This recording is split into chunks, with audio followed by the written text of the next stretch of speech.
Bom dia, gente. Eu estou muito feliz, eu fiquei muito feliz com o convite da PM3 e da Mego para vir falar aqui hoje. Primeiramente porque, além de colaboradora, eu sou muito fã dessas escolas. O compromisso que elas têm com a troca de conhecimento e com a comunidade é muito sério e muito legal. Então, eu sei que vocês acabaram de bater palma, mas vamos bater palma para a PM3 e para a Mego, porque eles são demais. Boa. Bom, então, me apresentando e me autodescrevendo, eu sou a Gil, todo mundo me chama assim, eu sou a Juliana Xavier. Eu sou uma mulher branca, de cabelos castanhos escuros, na altura do ombro, tenho uma franjinha vegana, tenho olhos castanhos escuros, estou de óculos, não vim com a cor do evento, eu vim fantasiada de designer, estou toda de preto, estou com uma jaqueta jeans também, e a minha camiseta é da PM3, está escrito conhecimento não tem Ctrl Z. Bora lá. E aí, falando de mim, então, eu tenho mais de 20 anos de experiência em design digital. Atualmente, eu sou design manager no iFood. Trabalho na BU de logística, atuo com os entregadores, adoro falar disso. Eu me sinto muito realizada com tanta coisa legal que a gente faz por lá. E também, como eu disse, eu sou professora na PM3, nos cursos de Product Discovery e Product Design. E, eventualmente, sou mentora na Mego também. Bom, mas vamos lá. Eu confesso que, quando eu vi que tinha futuro no nome do evento, me deu um certo pânico, assim.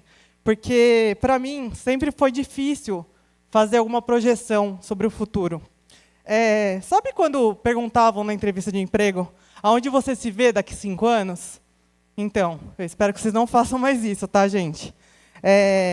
Mas, então, para mim sempre foi difícil fazer alguma projeção sobre o futuro, e eu fiquei bem reflexiva depois da pandemia sobre isso, porque eu comecei a perceber que a gente não tem controle sobre todas as coisas.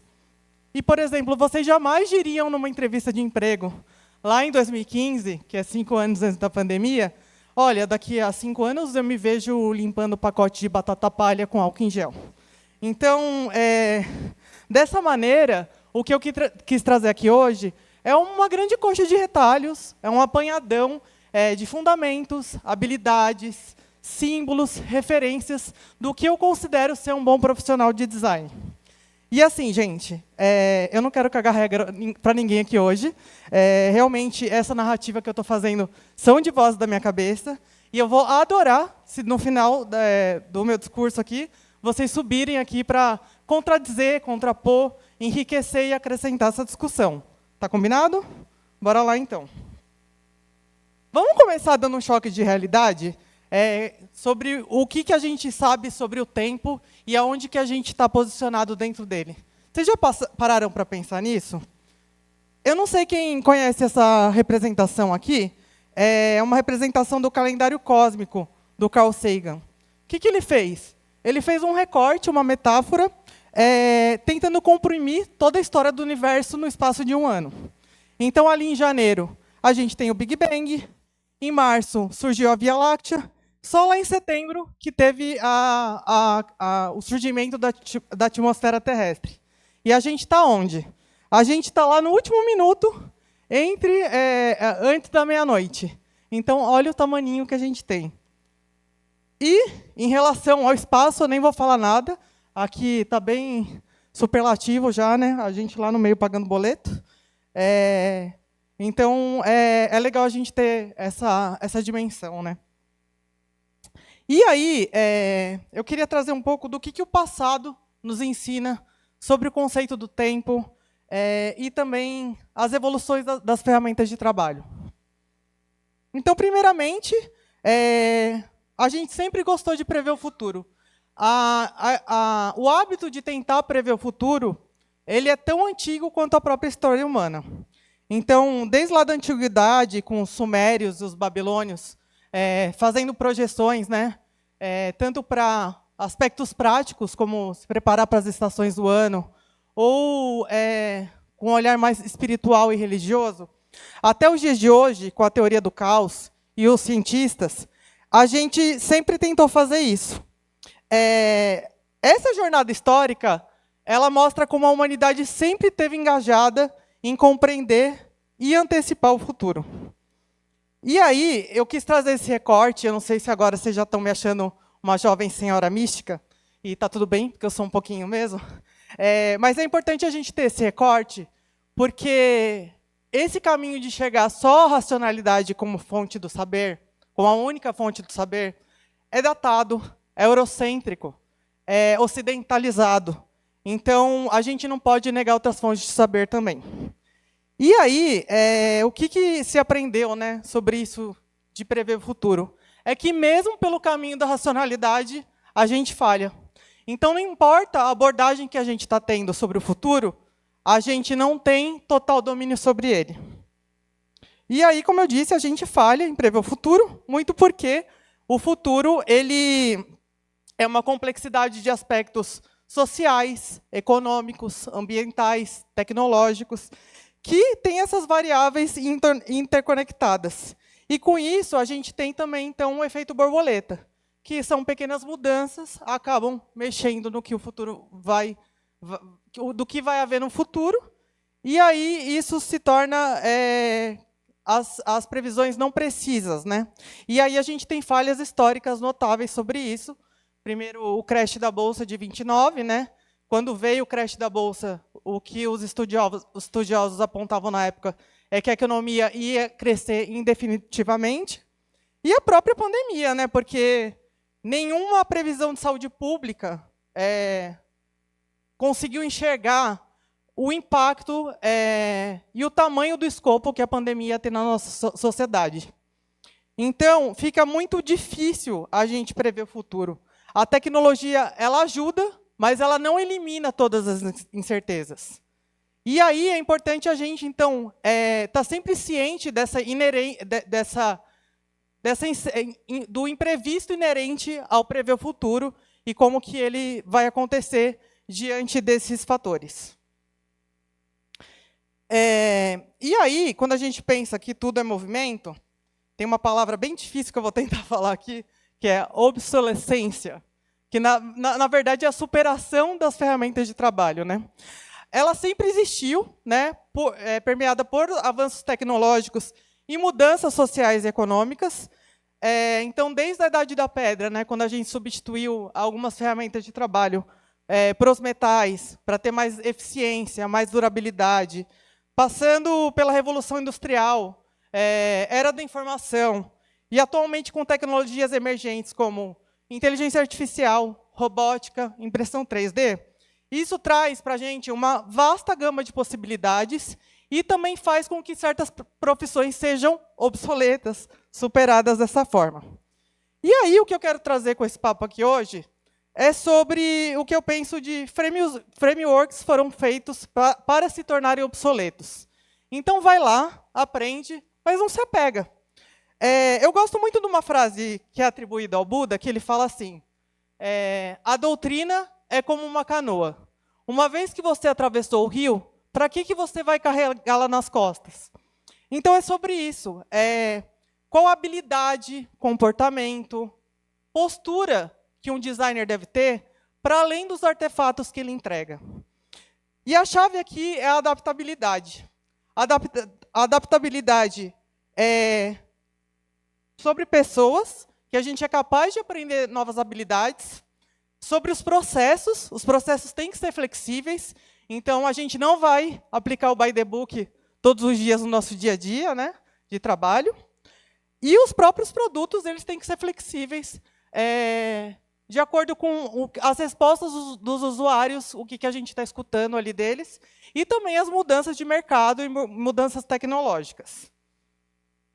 Boa, fiz um contexto aqui, um recap histórico sobre isso, e agora eu vou falar do que eu observo especificamente sobre essas habilidades do designer hoje em dia.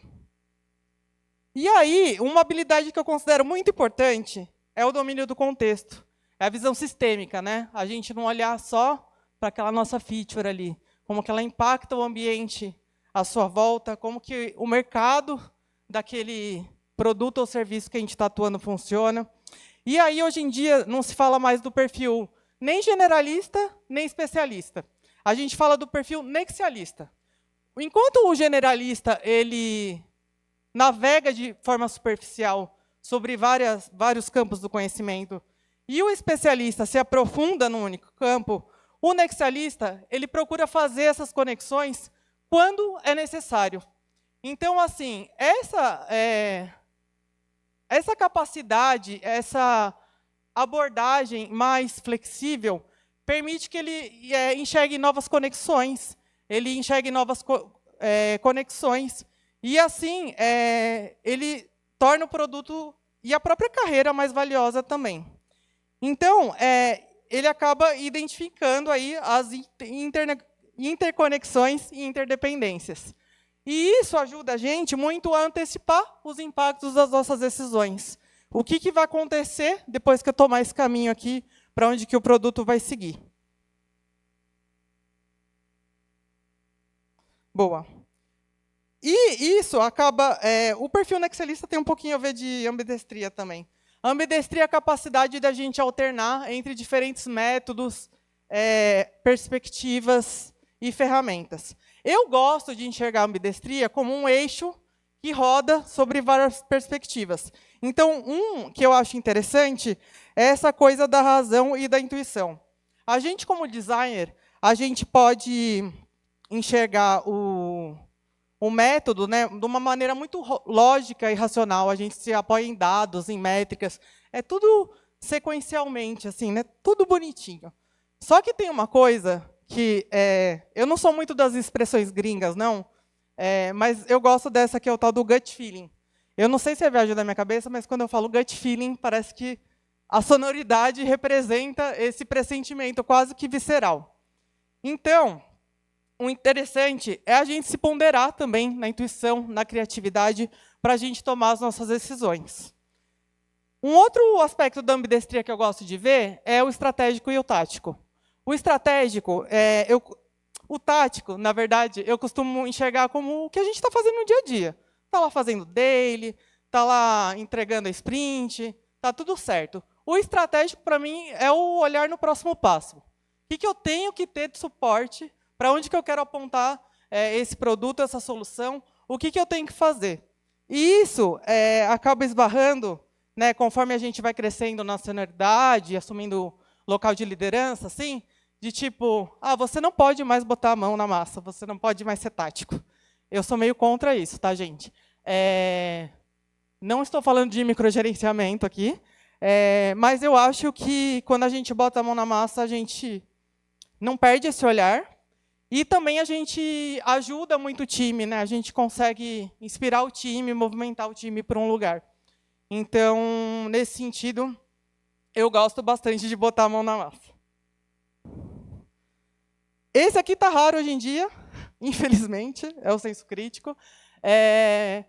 Eu já me perguntei muito como que a gente desenvolve senso crítico. Senso crítico, às vezes, parece que é uma característica de personalidade, que a gente nasceu com ele e, em certo ponto, pode ser, mas acho que daí também não sou psicóloga, mas aí já vai para um viés um pouco mais crônico.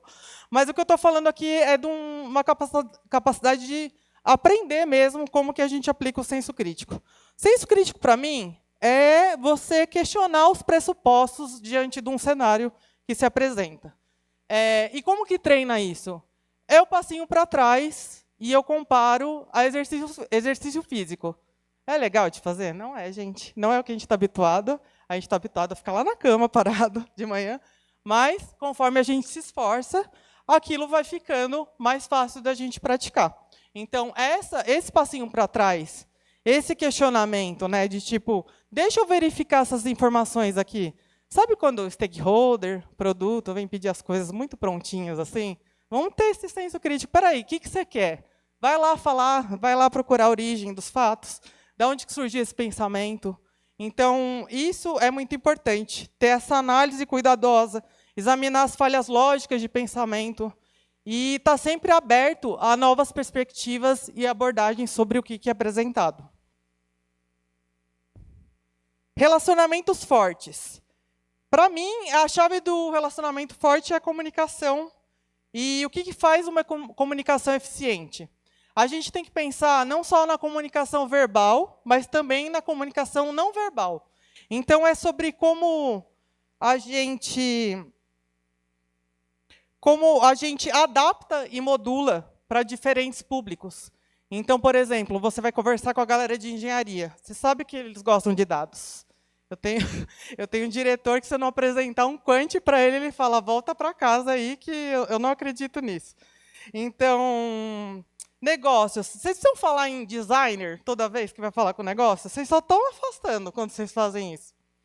Ferramentas, processos, práticas. Vocês têm uma agenda síncrona recorrente para falar sobre determinado assunto? Como que vocês têm usado os canais de comunicação? Gente, quer me matar é ficar criando DM no Slack quando poderia falar no canal.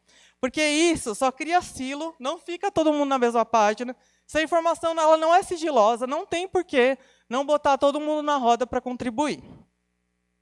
E aí, essa parte, né, de contribuição, de cocriação, ela é importante por isso, porque a gente amplia, né, e diversifica os olhares de solução, e está todo mundo comprado também. Então, é uma maravilha quando está todo mundo comprado, sabe? Você não fica discutindo coisa pequena. Então, coloca desde o começo todo mundo para pensar, porque você vai ter menos estresse no seu dia a dia. Então, apesar do LinkedIn, às vezes, falar que você é uma estrela, você é a festa, você não é. Você é o dono da festa. Quem faz a festa são os convidados. Então, vamos baixar um pouquinho aí o ego e vamos botar todo mundo para conversar. Um outro ponto também é a cultura de feedback.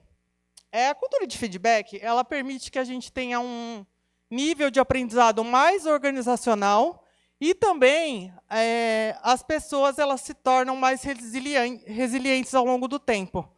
Então, de novo, vamos deixar o ego de lado. O que está sendo discutido aqui, quando a gente dá feedback, é feedback sobre o seu trabalho. Você não é só o seu trabalho, gente. Então, esteja aberto a pedir, a dar feedbacks. Não fica perdendo tempo criando picuinha. Isso não vai levar a lugar nenhum. Todo mundo, eu tenho quase certeza que está todo mundo trabalhando pelo mesmo sucesso. Então, vamos manter esse canal sempre aberto. Tomada de risco. A inovação, ela vem do risco.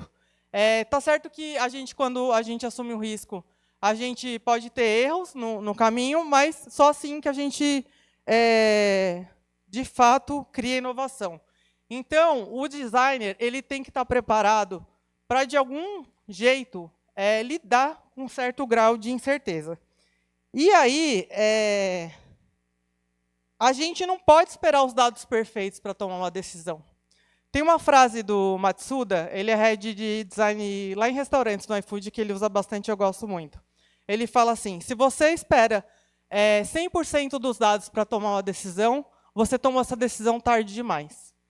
Então, a gente tem que ter a capacidade de discernir e equilibrar, né, a tal da velocidade da previsão, da precisão. Então, assim, você tem um nível de certeza maior, você tem menos riscos ali que você mapeou, não precisa testar, validar tudo, gente. Tem coisa que dá para ir mais rápido. Agora, você está fazendo uma mudança estrutural. Vamos lá aprofundar, então. Vai demandar mais pesquisa e vai demorar mais. Em resumo, é a gente ter essa capacidade de estar aberto a sempre receber novas informações e poder mudar e fazer o teste contínuo. Então, assim, eu já errei muito nisso, de ficar, nossa, eu vou lançar o produto perfeito, vou sentar aqui 6 meses e vai sair ele perfeito. E não saiu, tá? Então, assim, tem que saber ponderar o que a gente sabe e o que dá para fazer com o que a gente sabe. Boa. Falei sobre isso, falei sobre o passado, falei do que eu estou vendo no presente. E aí, o que o futuro nos aponta? O futuro nos aponta, basicamente, responsabilidade ética, que foi, inclusive, o tema da DEX do ano passado. Eu vou trazer um ponto aqui que pode ser polêmico, mas assim, tem gente que fala que a tecnologia é neutra. Para mim, a tecnologia não é neutra. Ela é um artefato do ser humano e, assim como ele, ela carrega negatividade dentro de si. Então, toda decisão que a gente tem o risco de ter consequências não intencionais. E, hoje em dia, a gente, como designer, a gente gosta de se sentir empático, preocupado com o ser humano, escutativa, etc. e tal. Mas será que a gente não está restringindo as escolhas do usuário? Será que a tecnologia, às vezes, não deixa de ser uma conversa para ser um monólogo? É só um unilateral? Então, estou dando aqui o que você quer que eu estou te dando as possibilidades que você quer dentro do que eu quero, do que eu estou dominando aqui do contexto. Então, é importante a gente pensar sobre isso. Porque a gente costuma deixar a ética num campo mais filosófico, abstrato, que vem sempre depois, né? Ele nunca acompanha as nossas decisões diárias. A discussão ética, ela sempre vem depois. E aí, isso acaba tendo um choque. Por quê? Porque os problemas de design, eles são plurais, eles são diversos. Tem milhões de jeitos de fazer uma coisa. São 50 tons de cinza. Os problemas éticos, eles costumam ser mais binários. É o preto no branco. Então, esse conflito, ele é inerente ao processo de design, a ética e o design. Como que a gente resolve? Eu costumo tratar a ética como restrição. Os designers, eles são muito bons em trabalhar com restrição técnica. Quando a engenharia vem e fala, não dá, você sabe muito bem voltar lá e alterar para o MVP sair. Se a gente trata a ética como restrição, está certo que ela vai limitar alguns caminhos, mas ela também vai abrir o espaço para soluções muito mais inovadoras. Então, essa mudança de perspectiva é o que acaba virando o jogo de fato. Tá bom, falei tudo isso. Caramba, Gil. Eu sou desse tamaninho, do jeito que você falou. Eu tenho esse tanto de habilidade para aprender. Ainda tenho que ser ético, né? Eu tenho que me preocupar com decisões que vão ser melhores para todo mundo, não só para um certo grupo de usuários. Me dá uma mensagem aí de otimismo, porque tá difícil, está pesado o fardo aqui. Eu costumo olhar com um olhar de utopia. E aí, hoje eu trago aqui uma frase que é atribuída ao Eduardo Galeano, né, um escritor uruguaio, mas que, na verdade, é de um amigo dele, um cineasta argentino, que é o Fernando Birri. E aí eu vou ler aqui para vocês. Para que serve a utopia? A utopia está lá no horizonte. Me aproximo 2 passos, ela se afasta 2 passos. Caminho 10 passos e o horizonte corre 10 passos. Por mais que eu caminhe, jamais alcançarei. Para que serve a utopia? Serve para isso, para que eu não deixe de caminhar. Gente, eu vou deixar minha aula aqui, que a PM3 gentilmente cedeu para vocês acessarem, se tiverem mais interesse sobre o tema. E muito obrigada. Muito bom, Gil. Vamos conversar agora. Vamos sentar. Quer sentar? Então, quem tiver perguntas já pode se juntar a nós. Ali o Thiago vai ter muita alegria de receber vocês. Eu adoro essa analogia do Fernando Birri, né, dessa ideia de utopia caminhante. A utopia ela não é altamente realizável, mas é o horizonte que a gente mira. E aí, para aquecer essa conversa, quando a gente fala de utopia e fala de questões éticas, é super, né, etéreo, subjetivo, em uma frase, assim, né, para ser ligeira. Como que você traduziria isso em decisões práticas cotidianas? Uma frase, vai, poder de síntese. Cara, tem uma coisa que é muito legal de fazer, que é crie personas não gratas. Tipo, para de criar para o usuário ideal. Cria para aquele que odeia seu produto, que é prejudicado com ele. Eu acho que isso amplia bastante a perspectiva. Foi? Sintética. Por favor. Bom dia. Sou Andressa, me autodescrevendo, sou uma mulher parda, uso óculos, meus cabelos são cacheados e longos, estou com uma camisa verde e uma calça branca. Prazer, parabéns primeiro, foi muito bom. Eu fiquei curiosa sobre o perfil que você trouxe, nexialista, não conhecia, adorei, inclusive. Minha pergunta é como começa? Normalmente ele começa generalista, se torna nexialista, começa especialista, ou ambos, enfim. Boa. Esse termo ele surgiu de um escritor que chama Van Vogt, e ele foi muito absorvido pelos fãs de Guerra nas Estrelas, né? Porque a galera que escreveu falava sobre isso. O Capitão Kirk é um nexialista. E aí, tem um artigo do Spotify que fala sobre isso, sobre como que a gente migra.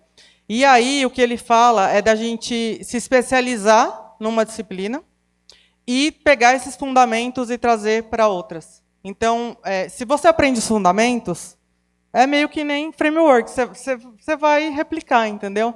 Então, acho que não acredito que as pessoas sejam Nexialistas de cara, realmente tem um caminho a seguir. Então, a base. Isso. Obrigada. Valeu. Olá, eu sou o Fernando Eno, sou um homem amarelo, de barba, óculos. Você falou bastante de colaboração. Você tem algum exemplo ou case assim, de como é que facilita mais a colaboração dentro do time de design e do time de design para fora, com as outras áreas?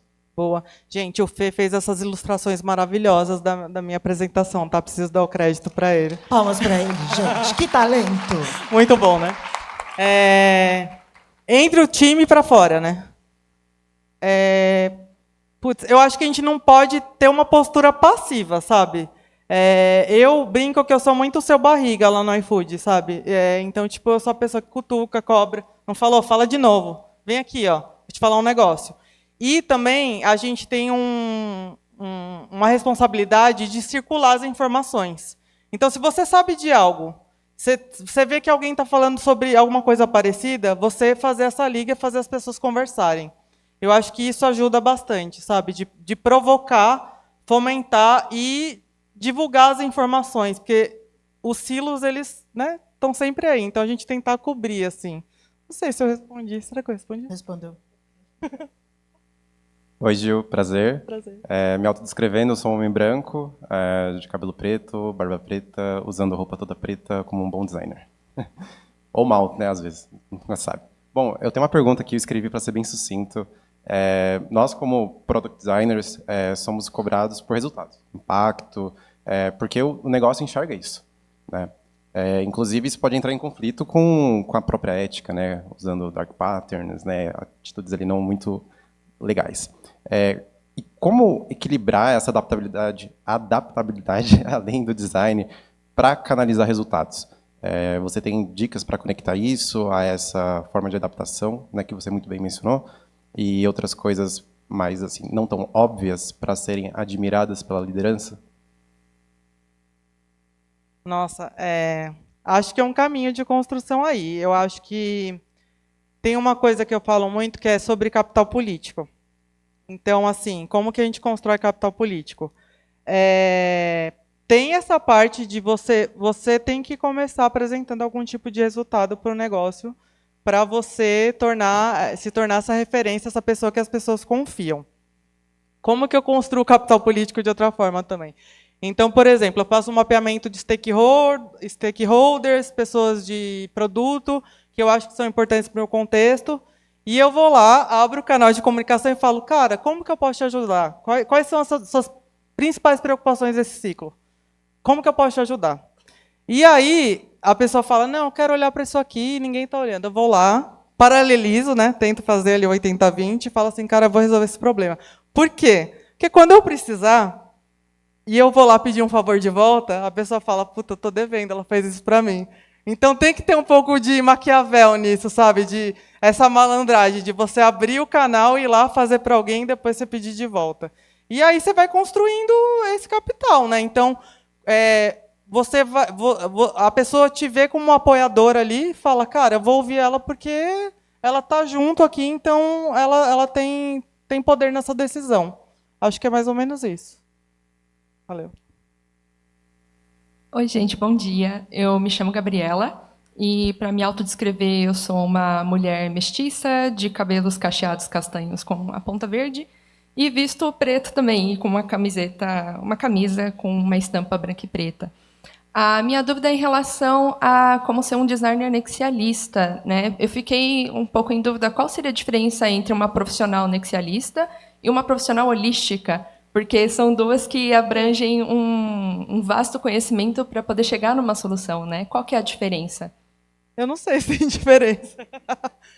Porque, assim, eu acho que são categorizações, né? Então, tipo, do jeito que eu aprendi até então, eu aprendi nexialista, generalista, especialista, mas eu acho que quem tem esse olhar holístico é meio místico também, né?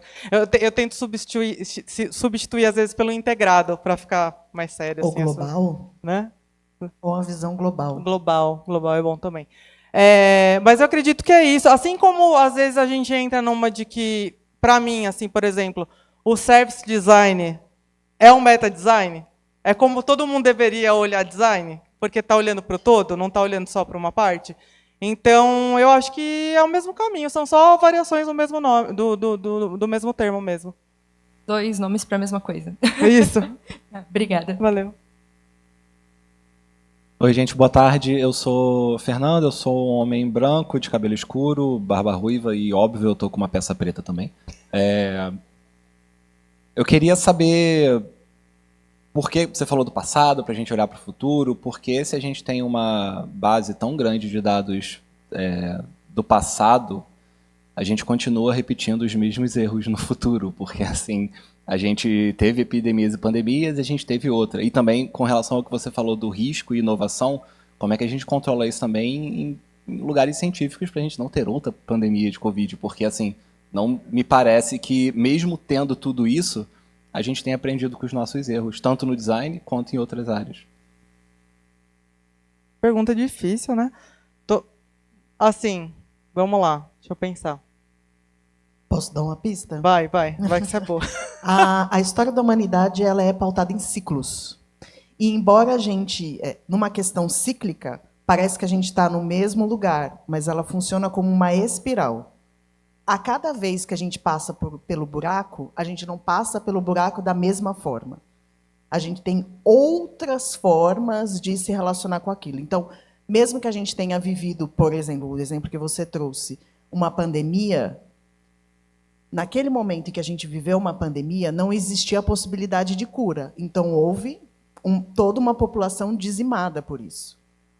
Nessa, a gente viveu de novo, mas foram criadas uma série de soluções, inclusive remediativas e preventivas. Pode ser que a gente tenha outras pandemias, porque a gente também não consegue criar um mecanismo preventivo para tudo. Mas a gente consegue definir protocolos para, se caso essa realidade se instalar, a gente lidar com ela de uma forma diferente. E, mesmo assim, ela pode ser ineficaz, como você mesmo trouxe, as inovações elas podem, eventualmente, trazer problemas. Quando você faz uma escolha, você renuncia a outra. E aí, então, a gente passa pelo mesmo buraco. Então, essa que você trouxe é uma das visões que é a visão pessimista. Mas, quando a gente olha do ponto de vista do efeito Linde, que é aquilo que existiu há bastante tempo, a probabilidade de continuar existindo no futuro é alta. Então, isso tudo que existiu no passado, provavelmente vai acontecer de novo no futuro. Boa. O meu ponto é um pouco mais abstrato, mais filosófico. Olha lá. Não, é porque eu penso muito nisso, sabe? Eu penso assim, tipo, 2024 estão matando crianças na Palestina, sabe? O ser humano evoluiu? Fico pensando nisso. Mas, ao mesmo tempo, eu também eu entendo que a brutalidade é inerente ao ser humano, mas a sensibilidade também. Então, como que a gente procura contrapontos no dia a dia? Para mim, é a música. Tipo, eu acho um absurdo a música, para mim é a ligação com o divino. Então, ao mesmo tempo que o ser humano produz guerra desse jeito, a Lineker está lançando esse puta desse disco, que eu não consigo parar de escutar. Meu então, Deus, tipo, ela tá rouca no meu fone, de tanto que ela canta. Né? Então, tipo assim, eu falo, então eu acho que as coisas vão se equilibrando, né? E a gente tem que caminhar com utopia mesmo, acho que é isso, né? De um dia que a brutalidade se encerre, de fato. Valeu. Bom dia, meu nome é Rebeca, eu sou uma mulher branca, tenho cabelos longos escuros, estou usando uma blusa amarela, uma calça preta e um tênis branco. A minha dúvida é mais sobre o senso crítico. Como eu posso exercer o meu senso crítico e olhar para o meu PO e falar, calma, eu preciso ver se isso faz sentido quando eu tenho um escopo tão limitado. Eu recebo tarefas eu tenho X horas para gastar em design e eu preciso fazer tudo muito rápido e eu já sei exatamente o que eu tenho que fazer porque o cliente já disse que quer tal coisa em cada canto. Então, como que eu posso exercer o senso crítico nesse lugar? Olha, eu acho que tem uma barreira também, que é a cultura e a maturidade da empresa em relação ao design. Tem lugar que a gente vai ser tratado como só apertar botão mesmo, ou tipo, deixa aí bonito, tá feio, desenhei feio, deixa bonito aí, né? Funcional que se dane, né? Mas acho que a gente tem que entender a empresa que a gente está e quais são as limitações dentro disso, mas também acho que a gente pode paralelizar algumas coisas, então, de repente, você ou negociar um pouco mais de prazo, falar assim, cara, me dá 2 dias a mais que eu vou te entregar um negócio melhor, confia. Ou se você nem conseguir, né, ter esse nível de diálogo, entrega o que ele quer e depois faz um trabalho melhor e fala assim, olha aqui como isso aqui é muito melhor.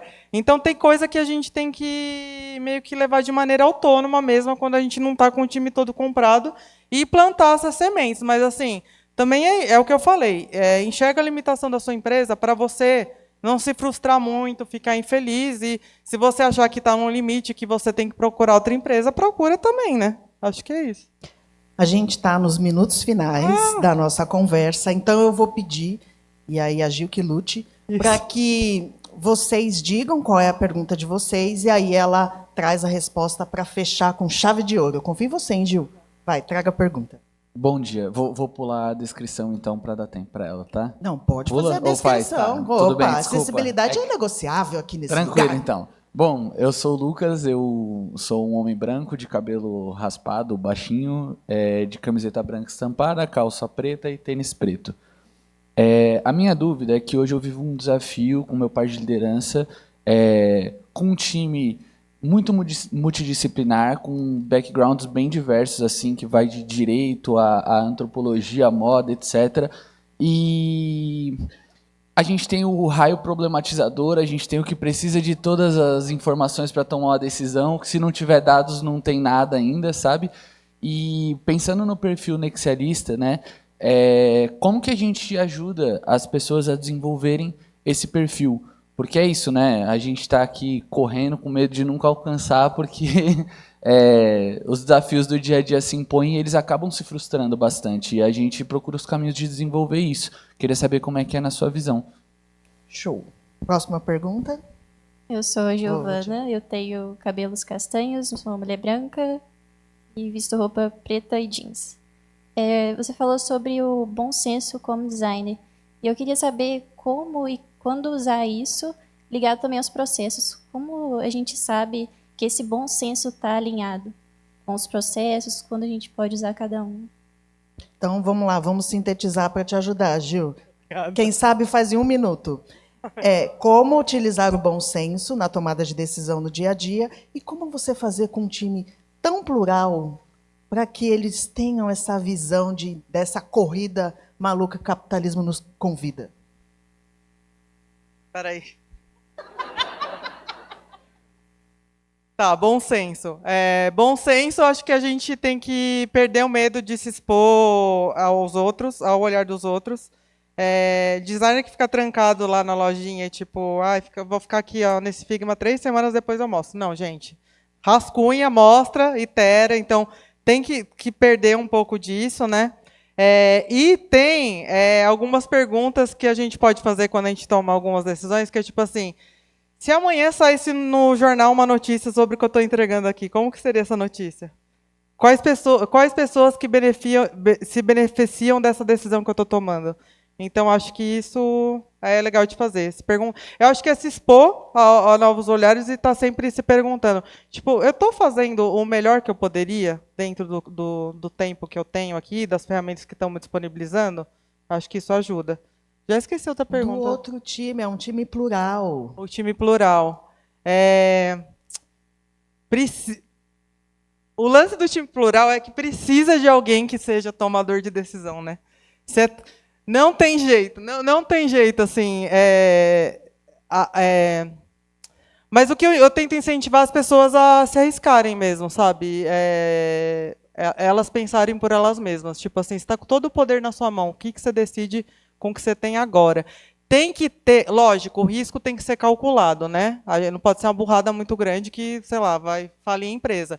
Mas você dando responsabilidade do tamanho que a pessoa consegue carregar e dar o poder de decisão para ela, eu acho que... E deixar ela errar também, né? A gente fala muito sobre isso, né? O erro é a base do aprendizado, gente. Não tem como não errar. Tipo assim, você não aprende, você não sai do lugar se não você erra. E dar esse suporte. Tipo, toma uma decisão aí que você errar, tamo junto, sabe? Acho que isso é importante. Ótima pergunta. Inclusive, fechando com chave de ouro esta conversa...